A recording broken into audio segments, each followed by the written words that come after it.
Hey guys, so a couple people were asking me questions about the turbo inlet and basically how to install it. Obviously you can see I have mine installed already, but hopefully I gave you some tips on how to do yours. It shouldn't really matter which one you have. I have a sixth one, but it should be pretty similar for all of them. First, let's say to start by taking off your intake. You're going to take the hose clamps off. You're going to want to get these two hoses out. They're just little clamps here. You got the pliers.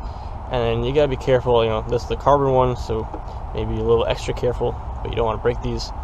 They should eventually come off pretty easily. And then get these hoses out of the way. Finally get taken off the stock inlet.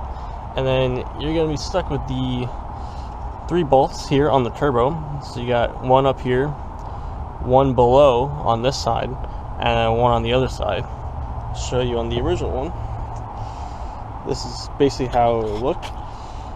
So you can see here you got one up there, one below, and one on that side. Now on the stock inlet you also have one more, and this is a real pain. There's one on the bottom, goes in like that. So you imagine inlet's facing like this. It's all the way in the bottom, and what this is, it's just a bracket for some wiring. There's like some wires that are all down together on a little metal bracket down there, and it's bolted into the inlet for some reason. That is a challenge to get to. You're gonna have to sort of try to play with the wires a little bit and trying to angle it to get onto your socket to get just the right angle to get on there. Once you get that out, this just pops out. There is a gasket on here you don't want to lose, so be mindful of that. And then basically you just gotta put it back together. So you get your new inlet and put the gasket on. What I recommend is you get a bolt through here and then also through the gasket. I like to put this one in first just because it's the easiest, so you can make sure the gasket is held up by that bolt. And then I'm not gonna lie to you, the other 2 bolts are quite difficult. You can see, hopefully you can see, right here is a coolant line. It is sort of in the way a little bit. You can kind of move it very slightly to get it out of the way. What I ended up doing, I removed it. Originally there's a little hose clamp back there.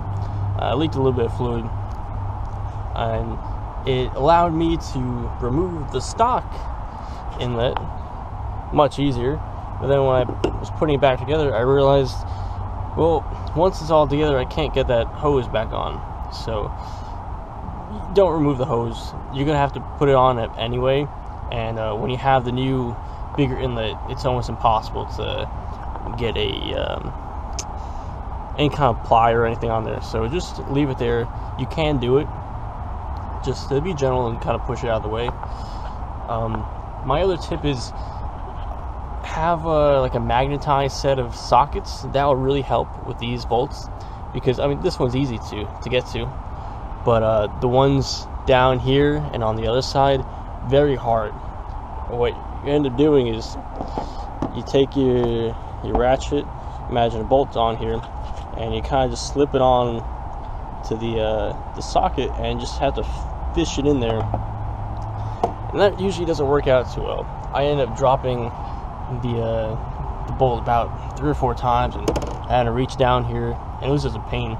What I ended up doing is, I don't have any magnetized sockets, you can probably still see it, some residue, put a little bit of grease in here, and what that helped do was just hold the bolt in there just a little bit better, so it wasn't immediately falling out as soon as I slightly tipped it.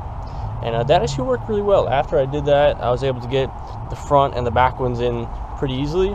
And once you do that, you're just about done. Just put your intake on, put the hoses back on, and you should be good to go.